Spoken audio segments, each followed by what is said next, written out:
নসিহত শোনাবেন মানিকগঞ্জ জেলার সর্বস্তরের উলামায়ে কেরামের মুরব্বী ও ধর্মপ্রাণ মুসলমানদের মুরব্বী মানিকগঞ্জের মালিক হযরত হাফেজ মাওলানা মুফতি শাহ মুহাম্মদ সাইদ নূর হাফিজাহুল্লাহ হযরতকে আমাদের উদ্দেশ্যে গুরুত্বপূর্ণ নসিহত পেশ করে এবং সর্বশেষ দোয়া করার জন্য অনুরোধ করছি।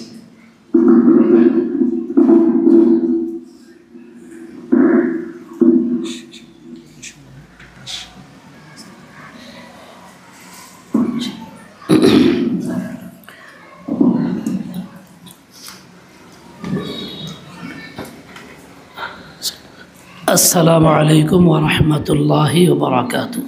ওয়া আলাইকুম আসসালাম। আল্লাহর রহমতে সকলেই ভালো আছেন? আলহামদুলিল্লাহ। আলহামদুলিল্লাহ। আল্লাহ পাক আমাকে আপনাকে সবাইকে খুব ভালো রাখেন, আমিন। আল্লাহুম্মা আমিন।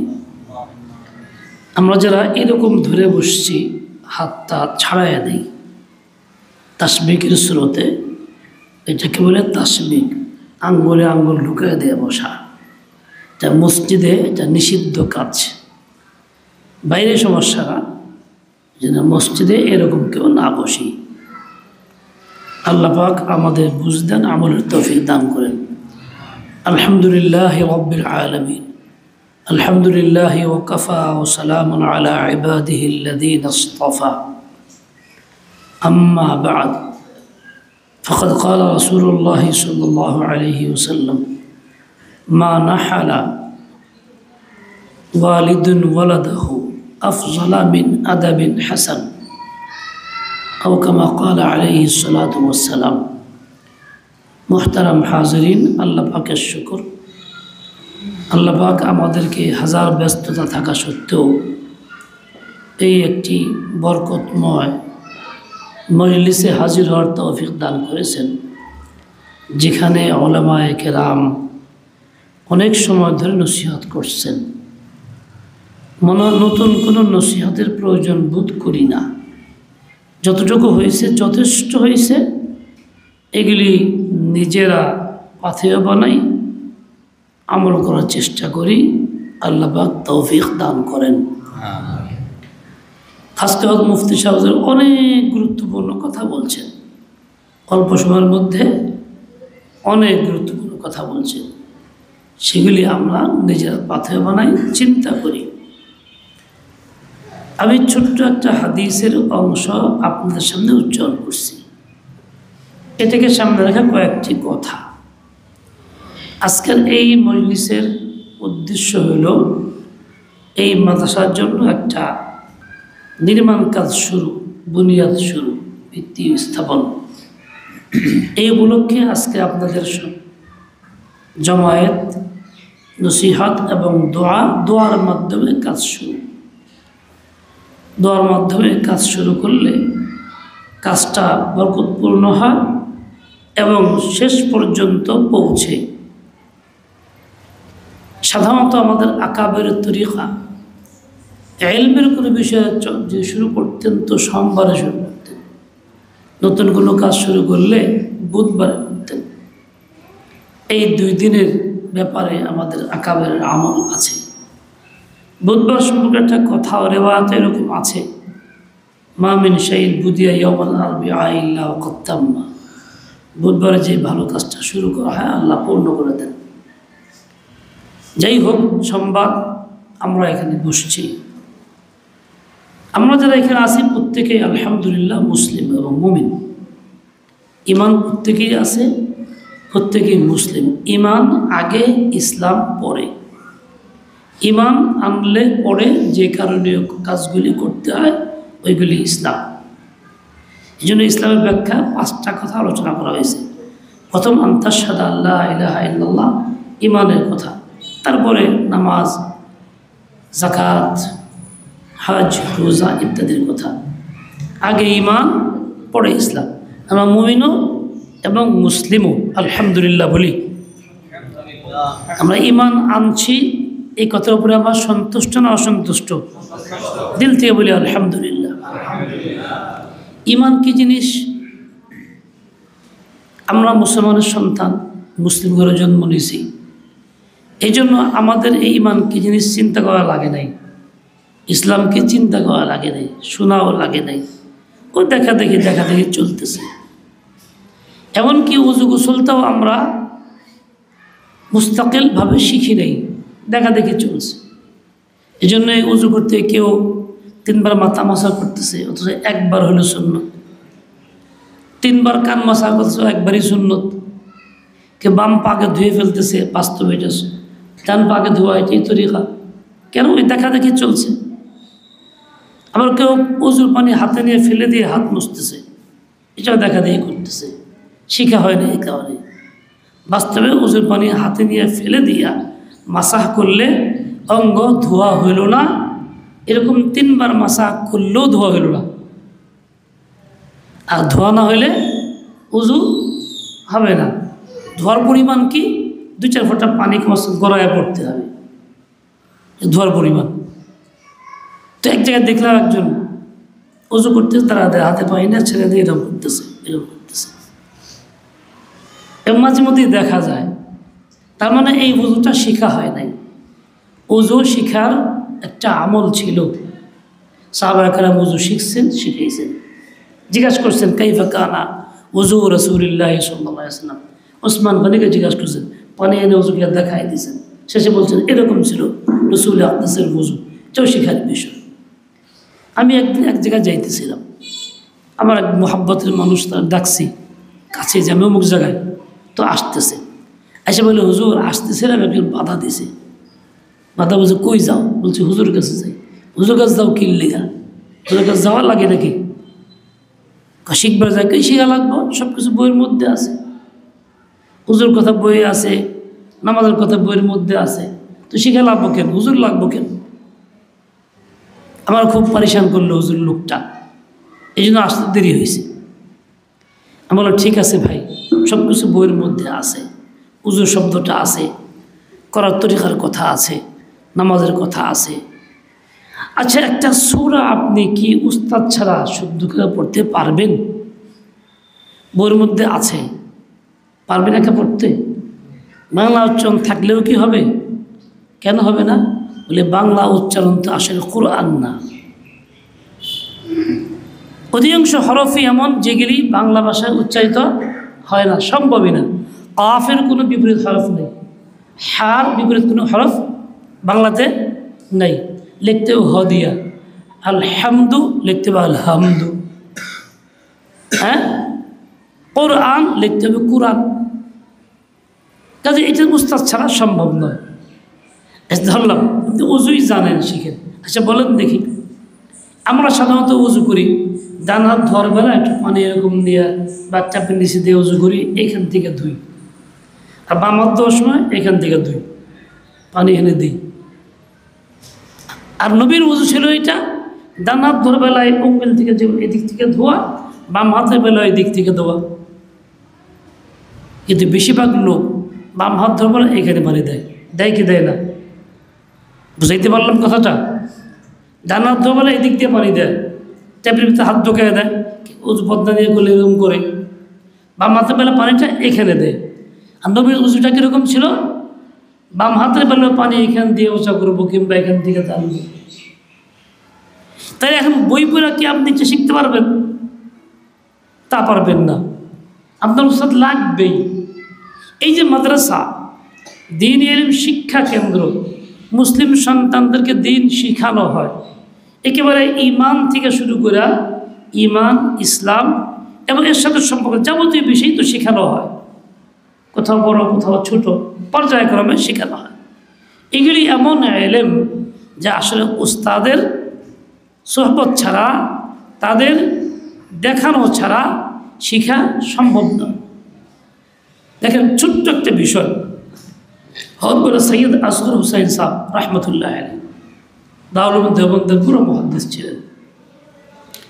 হযরত মাওলানা মুফতি আজম শফি সাহেব রহমতুল্লাহ আলাইহি বলেন যে হযরত এখানে গেছি, তো দস্তখানা আনছেন, খানার ব্যবস্থা করছেন, আমের মৌসুম ছিল, আম আনছেন, রুটি আনছেন, তরকারি মাছ আনছেন, এসবগুলি খাও, একসাথে খাইলাম।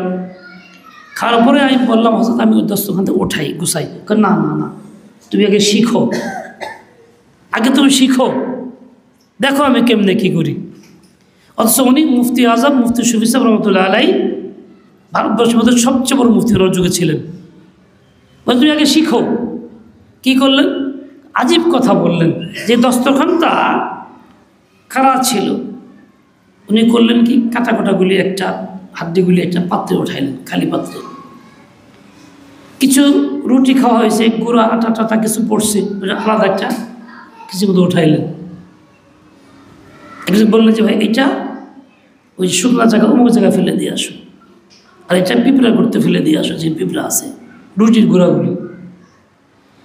বললেন কি, এই যে আমের ছিলকা এইটা এবং আমার আঠিগুলি এইটা, বলে আঠিগুলি যে স্কুল প্রাইভেট স্কুল আছে, স্কুলের মাঠে এক জায়গায় কোনায় রেখে দাও, আর ছিলকাগুলি ওই রাস্তা দিয়ে হাঁটতেছেন বাতুর দিয়ে একটা একটা ফেলতে ফেলতে গেছেন সামনের দিকে। এরকম করলেন কেন? বলে দেখো এই যে আমের দানাগুলি ওখানে ফালা যাবে, এই জন্য গ্রামের ছেলেরা আমের দানা দিয়ে খেলে, বাঁশি বানায়, বিভিন্ন রকম খেলাধুলা করে, ওরা পাইলে আনন্দিত হবে, এই জন্য ওদের আনন্দের জন্য ওখানে দিলাম। আমের ছিলকা যদি এক জায়গায় ফেলতাম, আশপাশে গরিব মানুষ সন্তান দেখতো যে আরে আমের ছিলকা আম খাইছে, কে জানি আমরা আম খাইতে পারি নাই, এখানেই কেউ আম খাইছে, মনে কষ্ট হইতো। এই জন্য রাস্তা হেঁটে হেঁটে এক জায়গাতে ফেলছি, যাতে বুঝে যে কেউ হয়তো চলমান ব্যক্তি চলে গেছে খেয়ে হেঁটে, তার মনে আঘাত না লাগে। এভাবে প্রত্যেকটাকে তরতিব মতো করলেন। আমরাও দস্তখানে খানা খাই, আমরা কি এভাবে হিসাব করে করি সব কাজগুলি? তা কিন্তু করি না, বড়রা এরকম করছেন। তার মানে এই জিনিসটাও শিখতে হবে, এই সামান্য বিষয়টাও শিখতে হবে, শেখা ছাড়া হবে না। আর শেখার কেন্দ্রই হলো মাদ্রাসা। সালমান ফারসি রাদিয়াল্লাহু আনহু থেকে বর্ণিত রিওয়ায়াতের মধ্যে আসছে, এক কাফের জিজ্ঞাসা করে সালমান, বলে কি তোমাকে নবী সব কিছু শিখায়? তোমাকে বলে হ্যাঁ সব কিছু শিখায়। হাত্তাল খেলা, পায়খানা করাও শিখায়, পেশাব করাও শিখায়? বলে হ্যাঁ। আমাদের বলে তুই বুঝে পেশাব করে, দাঁড়ায় পেশাব করো না, যাতে সদর খুলে না যায়। পেশাব করে এমন জায়গায় যেখানে ছিটা গায়ে না আসে, মাটি শক্ত থাকলে ওইটারে বল্লম দিয়ে নেজা দিয়ে একটা বা কন্তি দিয়ে কিছু দিয়ে ই করো, আল্লাহ করো। তার মানে কাফেররা দাঁড়ায় পেশাব করতো, গরু ছাগলের মতো পায়খানা করতো। বুঝার তরিকা না, মানুষের তরিকা হলো এইটা, যাতে গায়ে কাপড় নাপাক না হয়, গায়ে ছিটা না আসে। বলে এটাও রসুল শিখিয়েছেন, এটাও শিখতে হয়। যদিও পেশাব পায়খানা তবে জিনিস, স্বভাবগত চাপ আসলে একাই দাঁড়াইলেই ইচ্ছা করলেই হয়ে যায়, কিন্তু এই হওয়ার দ্বারা আমি বাঁচতে পারবো না, নাজাসাত আমার গায়ে লাগবে। বলে এটাও শিখাইতে হয়, নবী এটাও শিখাইছেন। তার মানে দিনের আদনা আদনা বিষয়গুলি সবই শিখাইতে হয়, দিন শিখতে হয় এবং শিখাইতে হয়। এই জন্যই রসুল আকরাম সাল্লাল্লাহু আলাইহি ওয়াসাল্লাম দিন চেয়ে গুরুত্ব অনেক বেশি দিয়েছেন, এটা ফরজ। আজকে যে কটা মাদ্রাসা আছে, ছোট কি বড়, এই মাদ্রাসাগুলি আমাদের দেশের লোক সংখ্যা অনুপাতে কম, স্কুলের সংখ্যা এর চেয়ে অনেক বেশি। তো স্কুলের শিক্ষা ফরজ না, দুনিয়ার প্রয়োজনে শিখি, আমরা শিখতে হয়, আল্লাহর দেওয়া ফরজ না, তার জন্য শিক্ষা ব্যবস্থা অনেক বেশি। আর যেটা শিক্ষা ফরজ তার জন্য প্রতিষ্ঠান সংখ্যা ওই তুলনায় অনেক কম। যদি প্রত্যেক মুসলমানের ইলম শিক্ষা ফরজ, এই কারণে প্রত্যেক মুসলমান যদি দিন শিক্ষার জন্য মাদ্রাসাগুলিতে আসে, তাহলে কি জায়গা হবে? বসার জায়গা মিলবে? দাঁড়ানোর জায়গাও তো মিলবে না, এতটাই দরকার। সেই অনুপাতে আছে অনেক কম। আলহামদুলিল্লাহ, তারপরেও চলছে। আপনারা আন্তরিকতার সাথে আসতেছেন, সময় দিতেছেন, দোয়া করতেছেন, সামর্থ্য অনুযায়ী অংশগ্রহণ করতেছেন। এর দ্বারা মুসলিম বাচ্চাদের ইলম শিখার যে ব্যবস্থা হইতেছে, এই যে আমি স্বতঃস্ফূর্ত উদ্যোগ নিয়ে এই কাজটা করতেছি, আগ্রহী হইতেছি, আমার ছেলেকে, আমার মেয়েকে, নাতিকে পড়াইতেছি, এরা শিখতেছে, কিন্তু আমার যে শিক্ষা ফরজ ছিল এই ফিকিরটা কিন্তু পয়দা হয় না। ওই বাচ্চাকে শিখাইতে যার শিক্ষা ফরজ না, ও নাবালিগ সন্তান, ওকে শেখানোর জন্য চেষ্টা করতেছি, প্রতিষ্ঠান করছি, পয়সা দিচ্ছি, সময় দিচ্ছি, ভর্তি করছি, নিজেরা আনি, আবার নিয়ে যাই, মেহনত করি, কিন্তু কিন্তু আমার যে শিক্ষা ফরজ হয়েছে 20 বছর আগে, 50 বছর আগে, আমি কিন্তু ভুলে গেছি, বেমালুম হয়ে গেছি, এই জন্য আমি শিখি নাই। এই জন্য বয়স অনেক হওয়ার পরেও সূরা ফাতিহা এখনও অশুদ্ধ হয়ে গেছে, সূরা ইখলাস এখনও অশুদ্ধ আছে, ফালাক এখনও অশুদ্ধ আছে। বলার অর্থ হইল এই, ছোটো বাচ্চাদের ইন্তজাম যেমন করতেছি, আমার নিজের জন্য ইন্তজাম করা আমার জরুরি, ভুলে না থাকি। আমি যে মাদ্রাসাগুলিতে যাই, আলেমদের কাছে যাই, কারি সাহেবের কাছে যাই, হাফেজের কাছে যাই, গিয়ে বলি আমাকে শিখিয়ে দেন, আমাকে পড়াইয়া দেন। বয়স হয়ে গেলে শয়তান ধোকা দেয়, মনে হয় তুমি পারবা না, ডেট ফেল, বয়স পার হয়ে গেছে। আমি এক মুরব্বীকে বলছি কোরআন পড়েন, হুজুর আমাকেও ডেট ফেল হয়ে গেছে। দুনিয়ার কাজ সবই করে, 12 মাইল দূরে হাইতে যায় কামরা ঠিক করার জন্য, আর সেই লোকগুলো আমার ডেট ফেল হয়ে গেছে। বাস্তব কথা বলে আমার সাথে কথা হয়েছে। অথচ ভাই সালমান ফারসি রাদিয়াল্লাহু আনহু বয়স ছিল 350 বছর, তবুও তিনি কোরআন শিখছেন, শুদ্ধ করে শিখছেন, মাসাইল জানছেন, শুদ্ধ করে জানছেন। আমাদের 350 বছর বয়স কি হয়েছে কারো? ডেট ফেল কেমনে কইতেছি, মানে শয়তান ধোঁকা দিয়ে দিছে, আমাদেরকে শিখতে দিবে না, বাধা সৃষ্টি করতেছে। এসব কথা বলে বইলা মা বোনদের একই অবস্থা, যেমন পারি না, কিছু মনে থাকে না, ইত্যাদি ইত্যাদি অজর বাহানা। ভাই ইলম শিখা ফরজ তো বাচ্চার জন্য না, শিখা ফরজ আমার জন্য।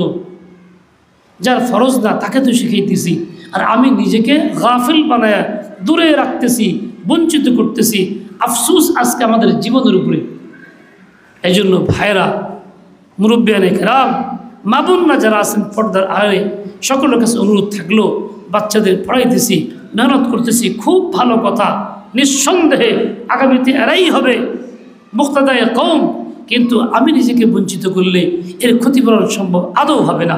এই বাচ্চা নিজে তো শিখবে, ও আমাকে খবরে পার করাইতে পারবে না। ফরজ শেখা ছিল আমার, সওয়াল তো আমায় করা হবে, তুমি কেন শিখো নাই? আমি কি জবাব দেব? কোরআন শেখা ফরজ ছিল আমার, আমি তো শিখি নাই, আমি কি জবাব দেব? সবচেয়ে বড় জটিল অবস্থা হলো এই, দেখেন আমরা নামাজ কালাম পড়ি, আলহামদুলিল্লাহ সবাই পড়ি, যারা এখানে আছি ফরজ নামাজ ইমামের সাথে পড়ি। ইমাম সাহেব পড়া শুদ্ধ ভালো, আলেম কারি সাহেব, তাকবীরটা শুদ্ধ করে বলতে পারলেই হইল, বাকিগুলি ইমাম সাহেব পড়তেছেন, তো তার পিছনে নামাজ হয়ে যাচ্ছে, আমার তো পড়তে হচ্ছে না। হ্যাঁ, দোয়া কালাম পড়তে হইতেছে, বাকি দোয়া যদি কেউ পড়তে নাও পারে তবুও হয়ে গেল, ধরলাম। কিন্তু সুন্নত তো আমি নিজে পড়তেছি, বেতের তো নিজে পড়তেছি, অন্যান্য নামাজ তো নফল তো নিজে পড়তেছি। এখন ওই নামাজটা আমার পড়তে হইতেছে, সূরা ফাতিহা পড়তে হইতেছে, অন্য একটা কিরাত পড়তে হইতেছে, মিলাইতে হইতেছে। আমি যখন অশুদ্ধ পড়লাম, নামাজ না হওয়ার মতো, তাহলে ওই নামাজগুলি শুরু করছি, একটাও হয় নাই, যেন আমি ভেঙ্গে দিলাম। আর নামাজ শুরু করে ভেঙ্গে দিলে কি হয়? সে নামাজ মাফ হয়ে যায় না পড়তে হয়? কি কর, নামাজ শুরু করে ছেড়ে দিলে কি মাফ হয়ে যায় না? পড়তে হয়, জিম্মায় থেকে যায়। ছিল নফল, না করলে অসুবিধা ছিল না, কিন্তু শুরু করছেন, ওয়াজিব হয়ে গেছে। এখন যতগুলি নামাজ ব্যক্তিগত পড়লাম, জামাতে পড়লাম না, একা পড়লাম, সুন্নত পড়লাম একা, নফল পড়লাম, বেতের পড়লাম, অশুদ্ধ পড়তেছি কোরআন, অশুদ্ধ পড়লে নামাজ হয় না। আমি যে নামাজ শুরু করে ভেঙ্গেই দিলাম, আমার আমল নামায় শত শত হাজার হাজার রাকাত বোঝা রয়ে গেল, যা আমি আদায় করলাম না। এই চিন্তা কিন্তু আমরা কেউ করতেছি না। ফরজটা ইমাম শিখা আদায় করলাম, ধরলাম যে হইল, বাকিগুলি অবস্থা কি? এই যে হইল না, তার মানে এটা আমার নিজের গাফলতের কারণে উল্টা আরো বোঝা মাথায় রয়ে গেল, অনেক নামাজ জমে গেল। আমি কীভাবে মুক্তি পাবো? এই ফিকিরটা আমার করা দরকার। মা বোন জামাতে আসে না, তাদের অবস্থা কি হবে? তাদেরও ফিকির করা দরকার। এই জন্য মহিলাদের দিনই শিক্ষা ব্যবস্থা অনেক জায়গায় হইতেছে, আপনাদেরও এই ব্যাপারে সচেতন থাকা দরকার, সতর্ক থাকা দরকার। এই তো হলো আমাদের অবস্থার মধ্যে একটা কথা বললাম। এবার ইমানের কথা বলি। ইমান তো আল্লাহকে বিশ্বাস করা, রসুলকে বিশ্বাস করা, মোটা কথা বলি, আল্লাহ তাআলার আসমানি কিতাবকে বিশ্বাস করা এবং ফেরেশতা বিশ্বাস করা, আল্লাহ পাকের বরাদ্দ ভালো মন্দ যা কিছু আছে তাদের সব বিশ্বাস করা, ইত্যাদি ইত্যাদি। এই বিশ্বাস করার অর্থ কী? একজন লোক আমার কাছে আসছে, হুজুর একটা তাবিজ দেন, এই সমস্যা বাড়িতে। বলবো তোমার দিয়ে লাভ কি, তুমি কোরআন মানো না। হুজুর মানি, কেমনে মানো, কোরআন পড়ছই না, নামাজ পড়ো, তাও না। তো আল্লাহ তো কোরআন মানতে গেছে, নামাজ পড়া নামাজই বললা না তুমি, তোমার দিয়ে লাভ কি? দেখেন, তার দাবি হলো কোরআন মানি, বিশ্বাস করি, কিন্তু কোথায়? কোরআন তো এই আল্লাহর কিতাব, এইটুকু মুক্তি উচ্চারণ করলে, এইটুকু বিশ্বাস করলে ইমান হয়ে যাবে, না কোরআন মানতে হবে? কোনটা? কথা বলেন, কি করতে হবে? কোরআন মানতে হবে। আমি তো মানলাম না, তো বিশ্বাস করলাম কেমনে? বিশ্বাস করতাম তাহলে মানতাম। সাপ কামড় দেয়, বিষ ছাড়ে, ক্ষতি হয়, জান নাশক হয় ইত্যাদি বিশ্বাস করি, তার মানে বিশ্বাস করে সাপটা ধরি ইচ্ছে গিয়ে তো তাকে পালাই। এখানে বিশ্বাস আমাকে দূরত্ব সৃষ্টি করছে, আমল করাইছে, কিন্তু কোরআন বিশ্বাস করে আমল করাইনি। ও ভাই, শুধু তাই না, আমি দাবি করি আমি মুমিন, আমার ইমান আছে। ইমান কতটুকু আছে একটু খেয়াল করে দেখি, কতটুকু আছে খেয়াল করে দেখি আছে কিনা।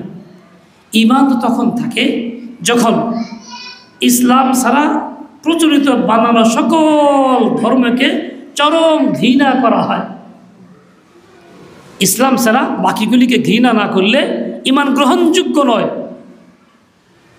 এই জন্য ইমাম আহমদ বিন হাম্বল রাহমাতুল্লাহ বলতেন, আগে তার তওবা করতে হবে কুফর থেকে, শিরক থেকে, সকল বাতিল ধর্ম থেকে তওবা করে পরিমাণ আনতে হবে। ওনার ফতোয়া ছিল, মাসআলা ছিল। ঠিক আমাদের এই ফতোয়া না দিলেও আমাদের এইরকমই, যাকে ঘৃণা করতে হবে কুফরকে, শিরককে, যত সব বাতিল ভালো সব কিছুকে, তবেই ইমান গ্রহণযোগ্য। এই ঘৃণা কইরা কালিমা পড়লে, লা ইলাহা ইল্লাল্লাহ বিশ্বাস করলে তখন ইমান গ্রহণযোগ্য হয়। এরা গ্রহণযোগ্যই হয় না।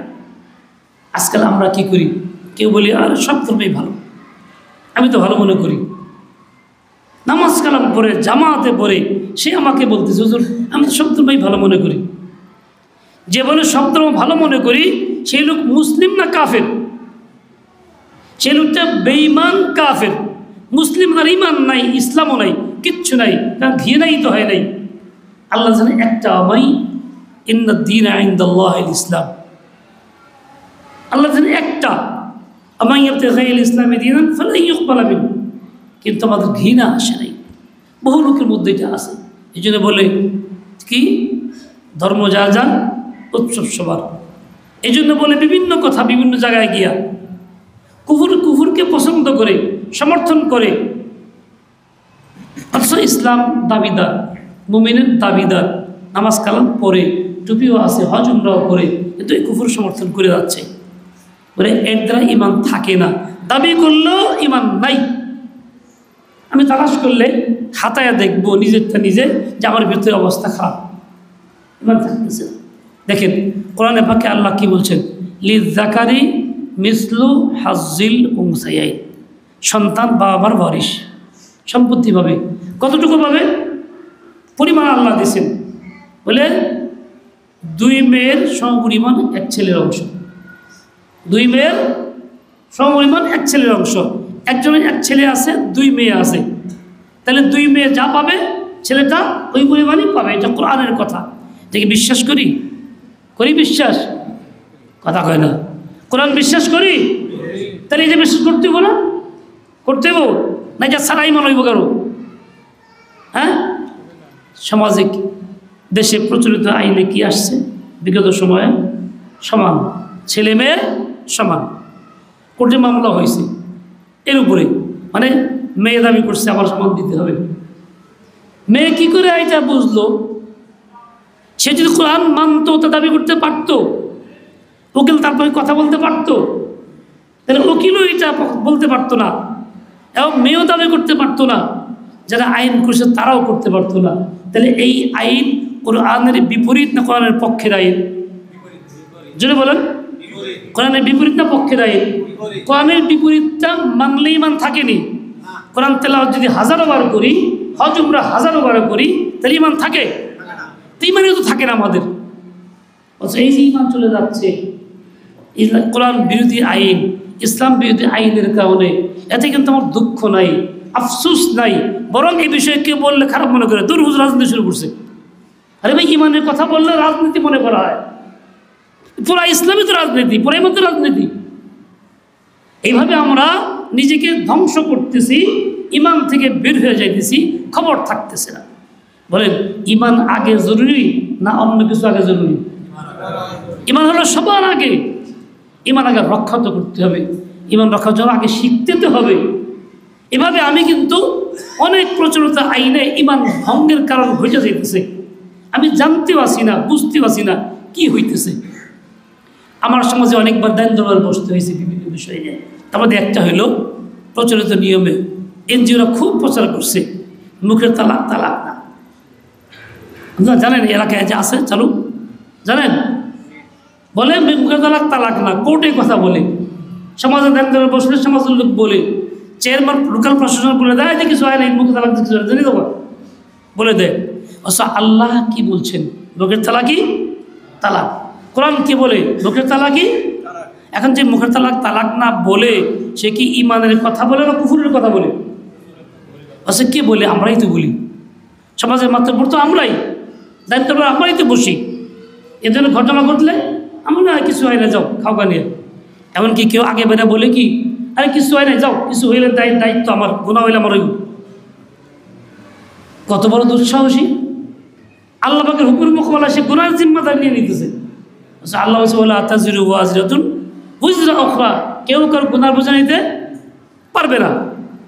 এই যে ইমান ভাঙতেছি ভাবে পক্ষে বইলা সমর্থন কইরা, কিন্তু এটার জন্য চিন্তা নাই, এই জন্য আমি ফিকির করি না। আমি চাই না যে এর মোকাবেলা ইমান আসুক, ইসলামী শাসন ব্যবস্থা সমাজে আসুক, সকলে মেহনত করি যে আমার প্রত্যেকের ওয়াজিব ছিল তা করতেছি না। এভাবেই কিন্তু আমি গাসহা হয়ে গেছি বেঈমানের উপরে, কুফরের উপরে। নাম ইমান, ভিতরে ইমান নাই, চলতেছে। এগুলি সংশোধন জরুরি কি জরুরি না? জরুরি কি জরুরি না? আপনারা কি বলেন? দরকার। এই জন্য উলামায়ে উম্মত এই যে এই কথা আপনাদের সাথে বলে পেশ করে, এই যে ইসলামী দলগুলি বলে কেন? উম্মতের ইমান রক্ষার জন্য বলে। এটা না হলে ইমান রক্ষা হবে না। এই যে ইসলামী দলগুলি আপনাদেরকে দাওয়াত দেয়, মামুনুল হক সাহেব বলেন, চরমনাই হুজুর বলেন, অন্যরা যারা বলেন, ইসলামের দাওয়াত কেন এইভাবে দিতেছে যে না আপনারা এটা না করলে ইমান নষ্ট হয়ে যাচ্ছে, খবর থাকতেছে না, আপনাদের দাওয়াত গ্রহণ করুন। এই ইসলামী আইন সমাজে কেমনে চালু হইতে পারে, এই ফিকির, এই মেহনত আমরা সবাই মিলা করি। শুধু এই আনুষ্ঠানিক পড়াশোনা করলেই যথেষ্ট হয়ে গেল না। আমরা তো বয়স হয়ে গেছে, কম জানি না, তারপরেও ইমান ভাঙছে বুঝি নেই, বুঝতেছি না। সকলে কালিমাটা বলি, লা ইলাহা ইল্লাল্লাহু মুহাম্মাদুর রাসূলুল্লাহ। আগের মতো না হয়, নতুন করে ইমান কারণগুলি দূর করে ফেলা, ঘৃণার সাথে ওগুলির প্রতি। লা ইলাহা ইল্লাল্লাহু মুহাম্মাদুর রাসূলুল্লাহ, আশহাদু আল্লা ইলাহা ইল্লাল্লাহু ওয়াহদাহু লা শারীকা লাহু ওয়া আশহাদু আন্না মুহাম্মাদান আবদুহু ওয়া রাসূলুহু। নিজের ইমান শিখবো, ইমান ঠিক করব, ইমানের পক্ষে থাকবো, ইমানের কথা বলবো। যে যাই বলুক কিছু আসা যায় না, আমাকে ইমান নিয়ে বাঁচতে হবে। কথা ঠিক আছে কিনা? এক কথা সবাই আল্লাহ পাক তৌফিক দেন। এটা ইমান শিখারও কেন্দ্র মাদ্রাসা, যা আপনারা আজকে নতুন করে বিল্ডিং নির্মাণ কাজ শুরু করবেন। আপনাদের সকলের আন্তরিকতা, অংশগ্রহণ, সহযোগিতার মাধ্যমে, দোয়ার মাধ্যমে কাজটা শুরু করা হবে। আল্লাহ যাতে এই কাজটাকে সম্পূর্ণ করে দেন, খাজানায়ে জাইব থেকে আসবাব মুহাইয়া করে দেন। আল্লাহ ইচ্ছা করলে পারেন না করতে, এমনিতেই পারেন কি পারেন না? আসমান তো আল্লাহ এমনি বানাইছেন, কারো কাছে চাইছেন কিছু? জমিন তো আল্লাহ এমনি, কারো কাছে চাইছেন কিছু? আল্লাহ পারেন, কিন্তু আল্লাহ তা সরাসরি করছেন না, আমাদের দিয়ে করাইতেছেন। কেন? দুনিয়াতে আল্লাহ পাঠাইছেন এই জন্য। বেহেশতের বাপ মা ছিল, বাবা আদম ও হাওয়া ছিলেন, ওনারা কিছুদিন দুনিয়াতে পাঠাইছেন কেন? বলে বেহেশত কামাই করো, বেহেশত কামাই করো। ওখানে কামাই করে গেছিলাম না, বাপ মার সঙ্গে ছিলাম, থাকলে ভালো লাগতো, কিন্তু নাই। আসছি দুনিয়াতে কেন? আমরা আসিনি, আল্লাহ পাঠাইছেন, কামাই করতে হবে। কামাই করার তরিকা কি? ইমান রক্ষা করা, সহি আমল করা, এবং এই সমস্ত নেক কাজগুলি আঞ্জাম দেওয়া।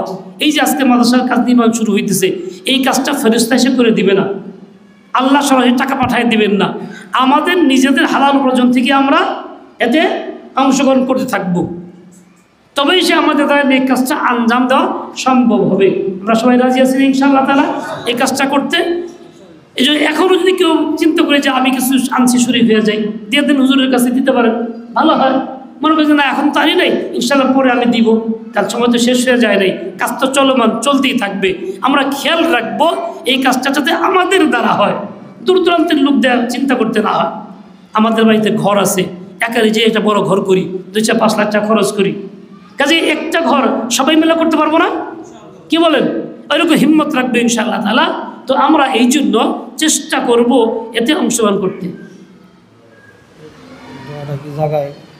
ওখানে গিয়ে দোয়া হইতে পারে, যেমনি মুরব্বী